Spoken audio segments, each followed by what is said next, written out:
ஆண்டவராகிய இயேசுவின் நாமத்தில் நற்செய்தி ஜெப ஊழியங்கள் சார்பாக இந்த நாளிலே இந்த வார்த்தையின் வழியாக உங்களோடு சந்திப்பதில் நாங்கள் பெருமகிழ்ச்சி கொள்ளுகிறோம். பிரியமானவர்களே, உங்களுக்காக நான் ஒரு வார்த்தையை வாசிக்கின்றேன். யோவான் 1 அதிகாரம் 9வது வசனம், உலகத்திலே வந்த எந்த மனுஷனையும் பிரகாசிப்பிக்கிற ஒளியே அந்த மெய்யான ஒளி.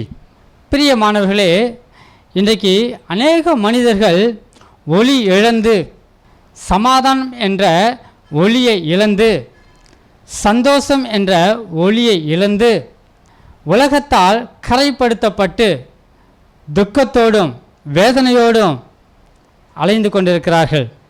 அவர்களை பார்த்து ஆண்டவர் சொல்லுகிறார், அனைத்து மனிதரையும் ஒளிர்விக்கிற மெய்யான ஒளி நான் என்கிறார்.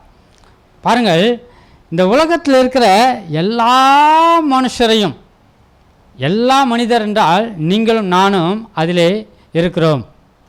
எப்படிப்பட்ட மனிதனாக இருந்தாலும் சரி, அந்த மனிதனை எந்த சூழ்நிலையில் இருந்தாலும் சரி, அந்த மனிதனை இதோ ஒளிரச் செய்யக்கூடியவர் நம்முடைய ஆண்டவராகிய இயேசு கிறிஸ்து என்று யோவான் 1 அதிகாரத்தில் 9வது வசனம் சொல்லுகிறது.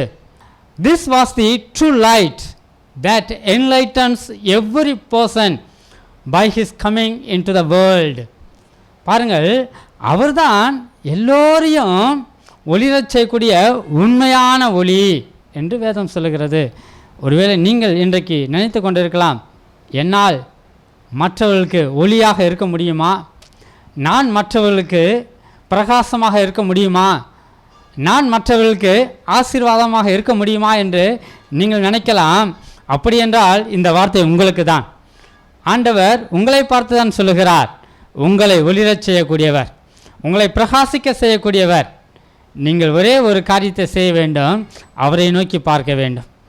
அவரை நோக்கி பார்க்கிற யாராக இருந்தாலும் சரி, எந்த மனுஷனாக இருந்தாலும் சரி, அவர்களை அவர் நிச்சயமாய் ஒளிரச் செய்வார். இந்த எண்ணத்தோடு இந்த நாளை ஒப்பு கொடுத்து ஆண்டவரிடத்தில் ஆசீர் பெறுவோம். எங்கள் அன்பின் ஆண்டவரே, இந்த நல்ல நாளுக்காக, இந்த வார்த்தைக்காக நாங்கள் நன்றி செலுத்துகிறோம்.